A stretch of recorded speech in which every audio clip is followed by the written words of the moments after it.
Manu balayo kur buntam ki red card haka history jangka football.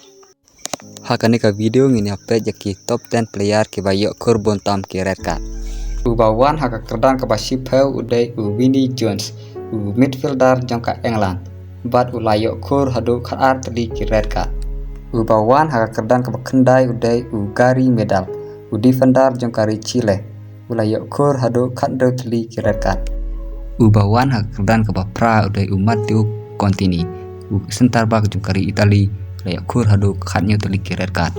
Ubawan hak kerdan ke bahnya udai Rafael Marquez, defender jungkari Mexico, pat ulayak kur hadu kat pra teli red card.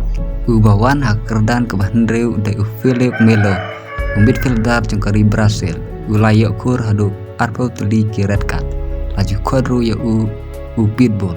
Ubawan hak kerdan kebasan udai Polo Montero, sentar bak jungkari Uruguay, bat ulayuk kur hadu arpway teli red card. Ubawan hak kerdan kebasau udai Alexis Delgo, sentar bak jungkari Spain, ulayuk kur hadu arp teli red card. Ubawan hak kerdan kebalai udai Cyril Roll, left back jungkari France, bat ulayuk kur hadu arpnya teli red card. Ubawan hak kerdan kebaar udai Sergio Ramos, legendary defender jangka Real Madrid bat ke Spain, ulayuk kur hadu arpra teli red card. Ubawan hak kerdan ke meningkong udai Gerardo Bedoya, defender jangka Colombia, ulayuk kur hadu saput drew teli red card. Gerardo udai player ubayuk kur bontang red card haka history jangka football, bat ulah tami Sergio Ramos kadro teli red card.